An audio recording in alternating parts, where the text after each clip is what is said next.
আসসালামু আলাইকুম। আমি জাবির বলছি। আপনারা কেমন আছেন? নিশ্চয়ই আল্লাহর রহমতে এবং সকলের দোয়ায় ভালো আছেন। আমিও আলহামদুলিল্লাহ ভালো আছি। আজকে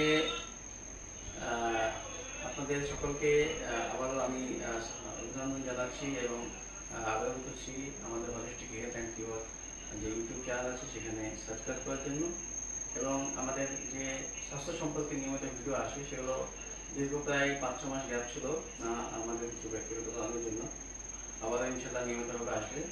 আজকে যে বিষয়টি নিয়ে আলোচনা করবো সেটি হলো ডায়াবেটিস, সুগার। বর্তমানকালে প্রায় প্রত্যেকটা বাড়িতেই কম বেশি একজন দুজনের ডায়াবেটিস আছেই এবং আমরা দেখতে পাচ্ছি যে এটা একটা নীরব ঘাতক হিসাবে আমাদের সমাজে, আমাদের দেশে প্রত্যেকটা ফ্যামিলিতে ঢুকে পড়েছে। এই বিষয়ে আমাদের সচেতন হওয়া জরুরি। যে বেসিক লেভেল নলেজ থাকলে আমরা প্রত্যেকেই ডায়াবেটিস নিয়ে একটু সজাগ থেকে নিজেকে সাবধান রাখতে পারবো এবং এই ডায়াবেটিসের বিভিন্ন কমপ্লিকেশন থেকে নিজেকে রক্ষা করতে পারবো, সেই বিষয়ে সংক্ষিপ্ত আলোচনা করবো ইনশাআল্লাহ। তো চলুন, ডায়াবেটিস কাকে বলে?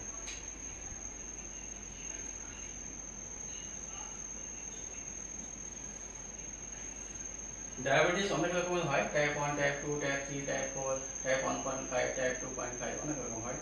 আমি যেটা বলবো বেসিক্যালি টাইপ 2 ডায়াবেটিসটা বলবো। টাইপ 2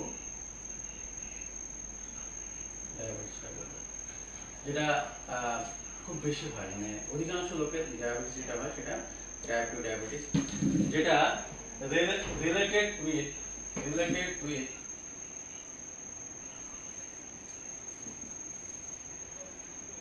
লাইফস্টাইল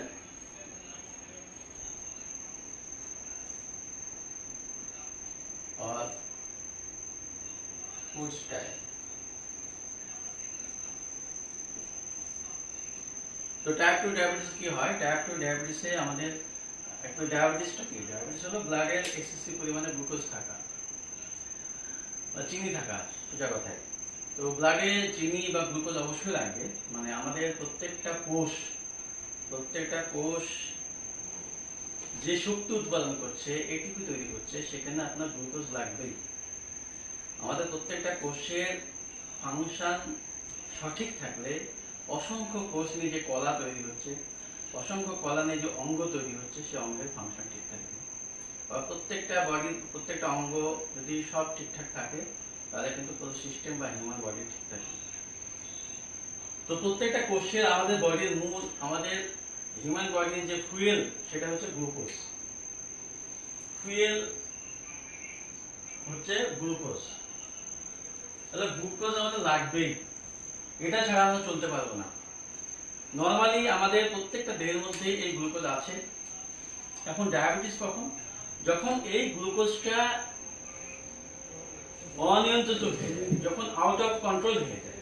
আমার বডি ব্লাডের মধ্যে যে গ্লুকোজ আছে সেটাকে সবসময় নিয়ন্ত্রণের মধ্যে রাখার চেষ্টা করছে। বেড়ে গেলে কমানোর চেষ্টা করছে, কমে গেলে বাড়ানোর চেষ্টা করছে। সিম্পল, যেমন ধরুন যদি বেড়ে যায়, রক্তের সুগার যদি বেড়ে যায় 400 হয়ে গেল, এটাকে কমানোর চেষ্টা করবে। যেমন বেশি হলে সমস্যা, বেশি হলে কি সমস্যা? ভিসকোসিটি বেড়ে যাবে, ব্লাডে পালসেশন কমে যাবে, বিভিন্ন হাইপার অসমোলারিটি দেখা যাবে। ফলে এটা কমানোর জন্য আমাদের কি হবে? ইনসুলিন কাজ করবে। ইনসুলিন কাজ করে সেটাকে কমানোর চেষ্টা করবে। আবার যদি কমে যায়, সাপোজ ধরুন আপনার 50 হয়ে গেল, তাহলে এটা বাড়ানোর চেষ্টা করবে। এক্ষেত্রে কি করবে? গ্লুকাগন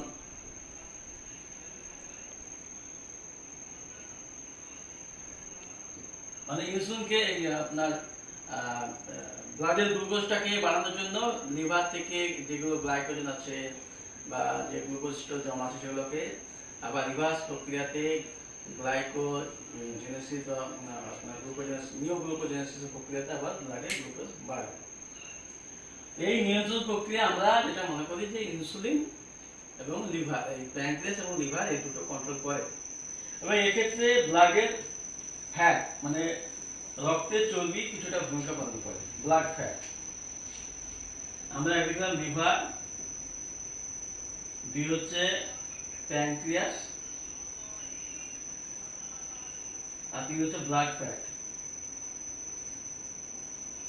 ব্লাড ফ্যাট রক্তের চর্বি যত বাড়বে, ধরুন এই শিরা আছে, ধমনী আছে, ধমনীর মধ্যে সমস্ত কিছু আছে, গ্লুকোজ আছে, ইনসুলিন আছে, ঘোরানো আছে, আর চর্বিও আছে। এবার চর্বি যত বেশি হবে, চর্বিটা কি করে, যেমন দেখবেন আমরা যখন খাসির মাংস বা অন্য কোনো চর্বি জাতীয় খাবার খাই, হাতে যখন চর্বি লেগে যায়, চ্যাকচাটাকে লেগে যায়, এখন উঠতে চায় না, হ্যাঁ, তখন তাকে সাবান দিয়ে, সার্ফ দিয়ে বা লেবু দিয়ে তোলার চেষ্টা করি। এই চর্বিটা কি করে, প্রত্যেকটা কোষের গায়ে বা ইন্টারস্টিশিয়াল স্পেসে এমনভাবে জমে, বা এই আর্টারি বা ভেনাল ওয়ালে এমনভাবে জমে যে এই ভেনাল ওয়াল দিয়ে গ্লুকোজটাকে পাস হতে দেয় না।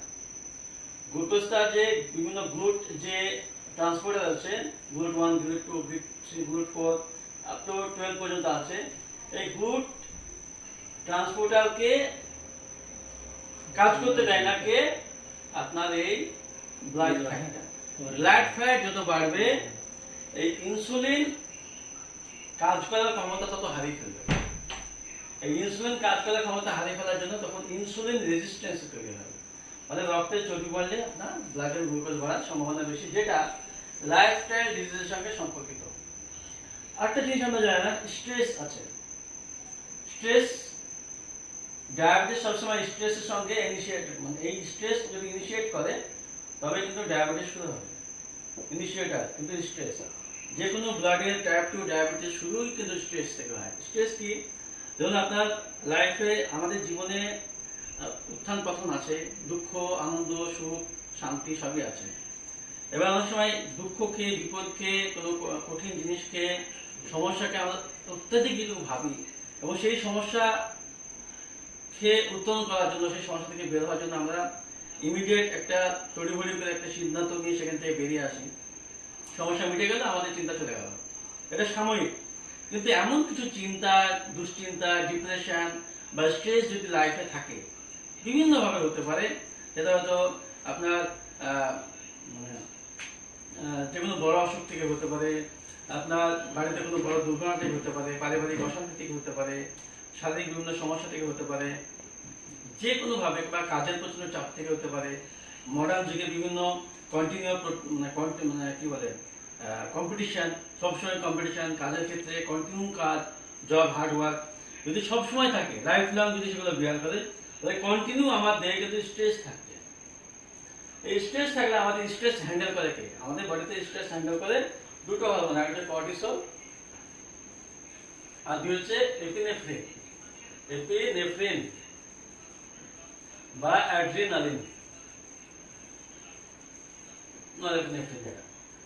তো এই হরমোন দুটো তখন কন্টিনিউ আমার ব্লাডে একটু বেশি ভাবে থাকবে, মানে বেশি লেভেল থাকবে।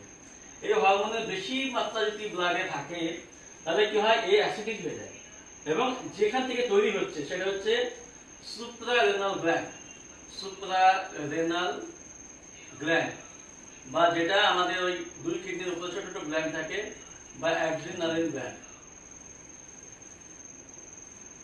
এই গ্ল্যান্ড থেকে কন্টিনিউ আপনার এই হরমোন তৈরি হওয়ার জন্য এই গ্ল্যান্ডটাও কিন্তু এক্সস্টেড হয়ে যাবে, ক্লান্ত হয়ে পড়বে, অবসন্ন হয়ে পড়বে।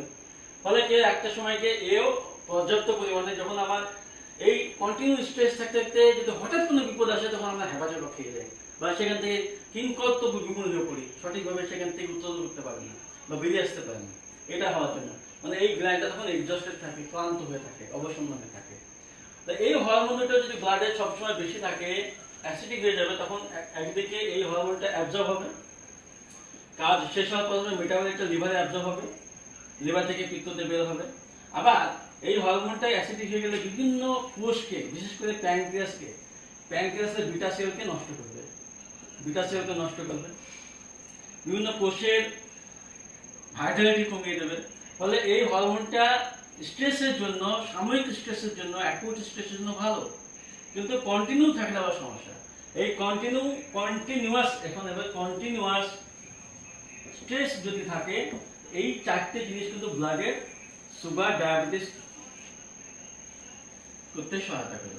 লিভার যদি স্লাগিশ হয়ে পড়ে, ওভারবার্ডেন হয়ে পড়ে, ফ্যাটি হয়ে পড়ে, বা লিভারের মধ্যে প্রচুর পরিমাণে অবাঞ্ছিত জিনিস, কেমিক্যাল, টক্সিন, ভাইরাস, বিভিন্ন প্যাথোজেন যদি জমে থাকে লিভারের নরমাল ফাংশন লস হলে, যেখান থেকে কি হয়, লিভারের ফ্যাট মেটাবলিজম কমে যাবে, লিভার গ্লাইকোজেন সঠিকভাবে স্টোর করতে পারবে না, গ্লাইকোজেন স্টোরেজ যদি কমে যায় তাহলে সেক্ষেত্রে হাইপোগ্লাইসেমিয়া হওয়ার হাই চান্স আছে।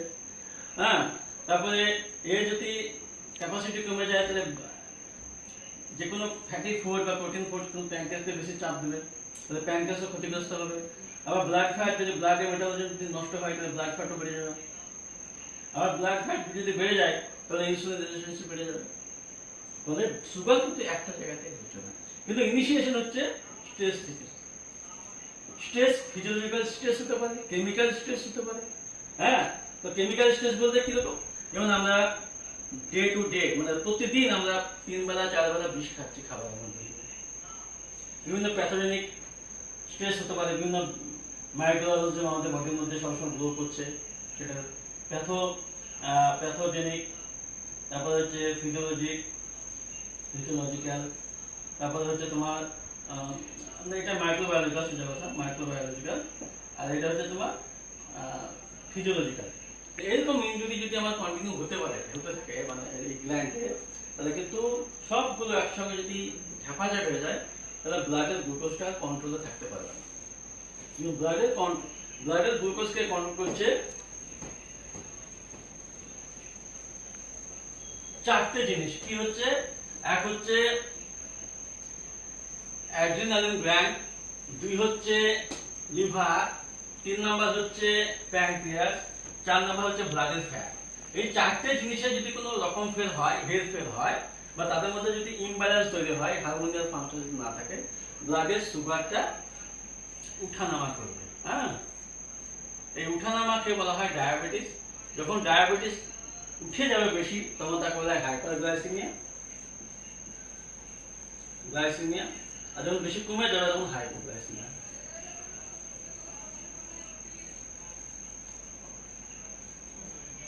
এখন বর্তমানকালে এত ডায়াবেটিস কেন?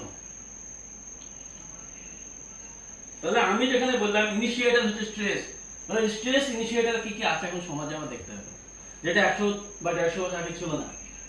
কি 100-150 বছর আগে স্ট্রেস, যেটা কন্টিনিউ স্ট্রেস, যেটা কেমিক্যাল, মাইক্রোবায়োলজিক্যাল,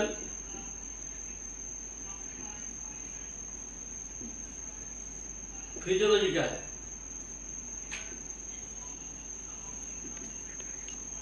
এই স্ট্রেস গুলা আজ থেকে 100-150 বছরে অত ছিল না, 100 শতাব্দী আগে এত ছিল না, ফলে ডায়াবেটিস কম ছিল। এখন প্রতিটা মুহূর্তে কিন্তু আমরা এই স্ট্রেসের সম্মুখীন, প্রতিটা মুহূর্তে প্রত্যেকটা মানুষ। ফলে কি হচ্ছে, আমাদের এই গ্ল্যান্ডটা প্রথমে এক্সস্টেড হয়ে যাচ্ছে, তার সঙ্গে লিভার এই সমস্ত কেমিক্যাল, মাইক্রোবায়োলজিক্যাল, প্যাথোলজিক্যাল ওয়েস্ট বা এই আপনার বিভিন্ন রকম হেভি মেটাল, এই সমস্ত জিনিসের লিভারটা কিন্তু ওভারবার্ডেন, কনজেস্টেড, স্লাগিশ হয়ে যাচ্ছে, লিভারের ফাংশন অপটিমাল থেকে অনেকটা কমে যাচ্ছে। ফলে কি হচ্ছে, একটা সময় গিয়ে যখন এই লিভার, প্যানক্রিয়াস, অ্যাড্রিনালিন গ্ল্যান্ড এবং ব্লাড ফ্যাটের যে সামঞ্জস্য, এটা নষ্ট হয়ে গিয়ে তখন ব্লাডের গ্লুকোজটা অনিয়ন্ত্রিত হয়ে পড়ছে। তাহলে এখনকার যুগে এই 3টে জিনিস কি হতে পারে? কেমিক্যাল বলতে আমরা দৈনন্দিন জীবনে জামা কাপড় থেকে শুরু করে, কার্পেট থেকে শুরু করে, কাঠের আসবাবপত্র, বিভিন্ন লোহা জিনিসপত্র, ইলেকট্রিক্যাল জিনিসপত্র, যা কিছু ইউজ করি সবই না কোনো না কোনো কেমিক্যাল ইউজ করা হয়েছে, ঠিক না? ধরো একটা কাপড়কে আমি ভালো করে ধুয়ে মুছে রেখে দিলাম, কাপড়টা 2 বছর দেখা গেল কাপড়টা হয়তো পোকা লেগেছে বা ছিঁড়ে গেছে বা নোংরা হয়েছে, কিন্তু ওই একই কাপড় যদি শোরুমে থাকে, একদম ফ্যাক্টরি থেকে বেরিয়ে যদি 10 বছর কিচ্ছু হবে না, কিছু কেমিক্যাল দেওয়া থাকে, মানে ফাঙ্গিসাইড দেওয়া থাকে, অ্যান্টিফাঙ্গাল দেওয়া থাকে, ফলে জামাটা ঠিক থাকে, কাপড়টা কার্পেটও থাকে। মোল্ড আছে, প্রচুর মোল্ড এক্সপোজার আমাদের। এই সমস্ত জিনিস থেকে আবার খাবার পানীয়তে প্রত্যেকটা হেভি মেটাল আছে, যেহেতু পেস্টিসাইড, হার্বিসাইড, ফাঙ্গিসাইড ইউজ করছি। হ্যাঁ, আর ফিজিওলজিক্যাল বলতে বর্তমানকালে আমরা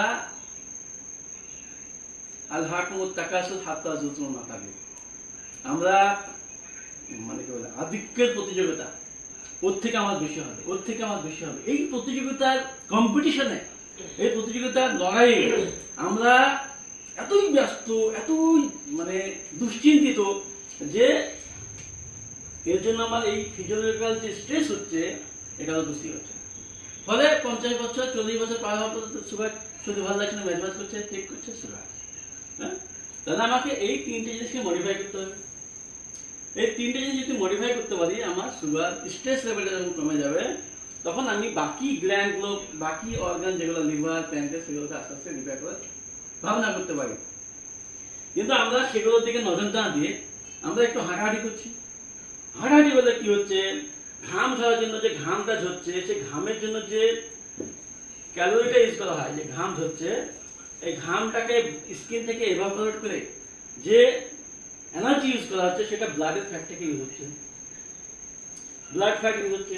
এই ব্লাড ফ্যাটটা ইউজ হওয়ার জন্য ব্লাড ফ্যাট কিছুটা কমছে, ইনসুলিন সেন্সিটিভিটি বাড়ছে, ইনসুলিন রেজিস্ট্যান্স কমে যাচ্ছে, ফলে কিছুটা ব্লাড গ্লুকোজ নিয়ন্ত্রণে হেল্প করছে, কিন্তু ঠিক করতে পারছে না। দুই, এবার হচ্ছে খাবার। যে সমস্ত খাবার যদি অলরেডি, যেহেতু এই সমস্ত সমস্যা হচ্ছে, ফলে লিভারে, এটা ধরে নিতেই পারি লিভারে কোনো না কোনো প্যাথোজেনিক ওয়েস্ট, প্যাথোজেন বা তার বাই প্রোডাক্ট বা বিভিন্ন রকম কেমিক্যাল টক্সিন বা হচ্ছে এই সমস্ত জিনিস, বা এই সমস্ত এক্সেসিভ পরিমাণে টক্সিক অ্যাড্রিনালিন বা কর্টিসল জমা আছে। তাহলে লিভার কিন্তু এই জায়গায় দাঁড়িয়েছে। তাহলে লিভারে কি হচ্ছে, লিভারে কিন্তু তার নর্মাল যে ফাংশন সেগুলো করতে না পারার জন্য বাইল অ্যাসিডের কোয়ালিটি, কোয়ান্টিটি কমে যাচ্ছে। তারপরে তোমার ফ্যাট মেটাবলিজম ডিস্টার্ব হচ্ছে। তারপরে এখান থেকে কি হচ্ছে, পরে পেটের যাবতীয় ধাপে যা সমস্যা, গ্যাসের সমস্যা, পেটের যাবতীয় যা সমস্যা সেখানে শুরু হচ্ছে। তাহলে আমি এই এক্সারসাইজ করলে কিছুটা ঘাম ঝরার জন্য এই ফ্যাটটা কমাতে পারছি, তাহলে লিভারে কিছু উপকার হচ্ছে। আর দুই নম্বর হচ্ছে, যদি আমি কিছু খাবার কমিয়ে দিই, লিভারের একটু লোড কমাতে পারি, তো লিভারের আগের ফাংশনটা কিছুটা রিটেন থাকবে, ফলে ব্লাডের গ্লুকোজ কন্ট্রোলে থাকার সম্ভাবনা বেশি। আর পেট থেকে যাতে গ্লুকোজটা লিভারে না যায়, পেট থেকে পেটের নাড়ির মধ্যে যেন খাবারটা পেটের নাড়ি দিয়ে বেরিয়ে যায়, ব্লাডে যাতে না যায়, তার জন্য যা যা প্রক্রিয়া ভগ্নিবোধ আছে, বা প্যানক্রিয়াস সেলের বিটা সেলকে উত্তেজিত করে বেশি বেশি পরিমাণে ইনসুলিন সিক্রেশন করার জন্য মেটফর্মিন বা এই জাতীয় ওষুধ আছে, গ্লুকোজাইড ওষুধ আছে, এই জাতীয় আমরা oral hypoglycemic drug OCOH-D oral hypoglycemic drug use করে আমরা সুগারটাকে কন্ট্রোলে রাখার চেষ্টা করছি। কিন্তু অনেক সময় দেখা গেছে শুধুমাত্র এই ড্রাগ দিয়ে কিন্তু সুগার কন্ট্রোল হচ্ছে না, তারপরে কি হয়, শেষ পর্যন্ত আমাকে আর্টিফিশিয়াল ইনসুলিন বাইরে থেকে দিতে হয়, তাতে কিন্তু সুগার কন্ট্রোল হয় না। কিন্তু যেহেতু ইনিশিয়েটার স্ট্রেস গুলো যেহেতু থেকেই যাচ্ছে, কেমিক্যাল, মাইক্রোবায়োলজি এবং ফিজিওলজি থেকেই যাচ্ছে, ফলে ওই পেশেন্টটা সুগার তো আছেই, একটা সময় গিয়ে তার প্রেশার হবে, একটা সময় গিয়ে তার থাইরয়েড হবে, একটা সময় গিয়ে তার পায়ের পাতা জ্বালা করবে, নিউরোপ্যাথি হবে, একটা সময় গিয়ে কিডনি ফেলিয়ার হবে, একটা সময় গিয়ে নার্ভের সমস্যা হবে, একটা সময় ঘুমের সমস্যা হবে, আর পেটের সমস্যা তো হবেই, স্কিনের সমস্যা হবে। মানে ও ধাপে ধাপে একটা সমস্যা আসতেই থাকে, যেহেতু আমরা গোড়াটা ঠিক করি, ঠিক না?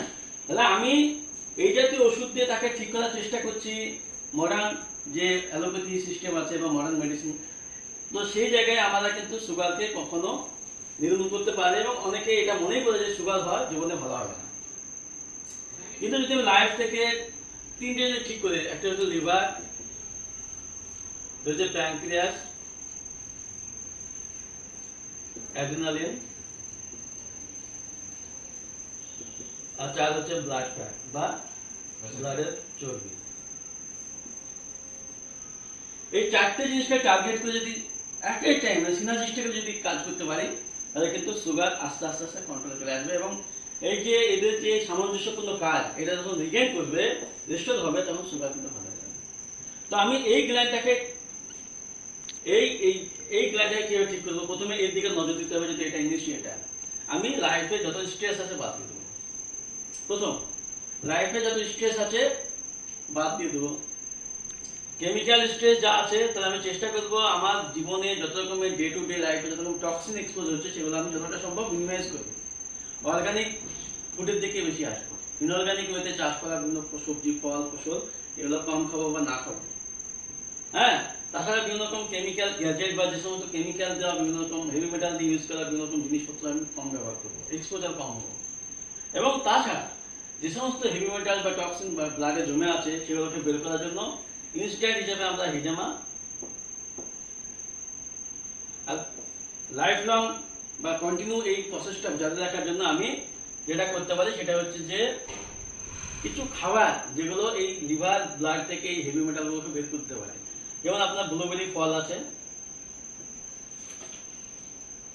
তারপরে হচ্ছে আপনার ধনেপাতার রস আছে, স্পাইরুলিনা আছে, স্পাইরুলিনা, হ্যাঁ, তারপরে হচ্ছে আপনার বার্লি গ্লাস পাউডার আছে। এইগুলো আপনি অ্যাড করতে পারেন আপনার সুবিধা অনুযায়ী।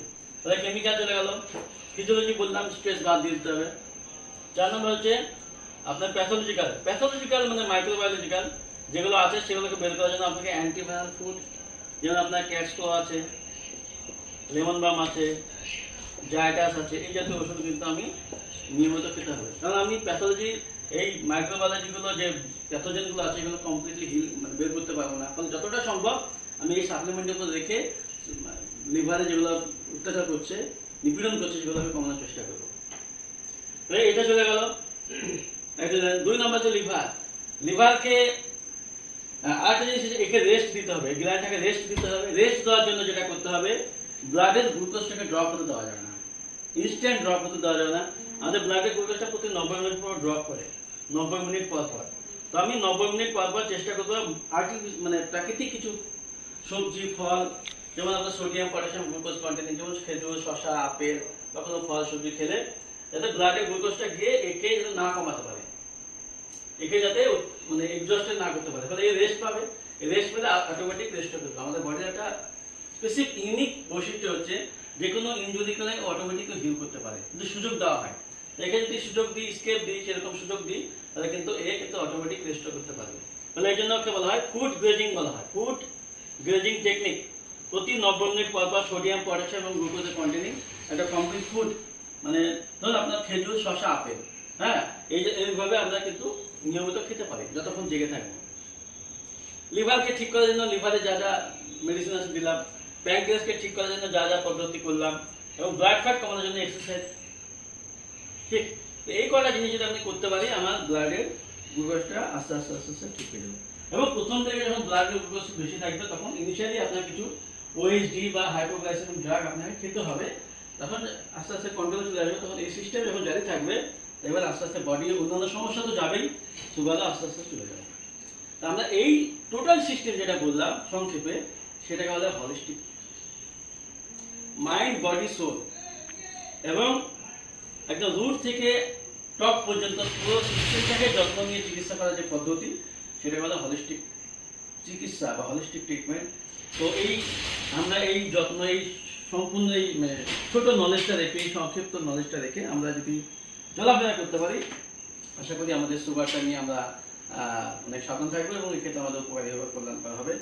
তো আবারও সকলকে আমি আমার পক্ষ থেকে ধন্যবাদ জানাচ্ছি, সালাম জানাচ্ছি, এবং আবেদন করছি যাতে আপনারা এই আমাদের হলিস্টিক হেলথ অ্যান্ড কিওর এই ইউটিউব চ্যানেলে সাবস্ক্রাইব করবেন, দেখবেন, লাইক করবেন এবং শেয়ার করবেন। আসসালামু আলাইকুম রহমতুল্লাহি ওয়া বারাকাতুহু।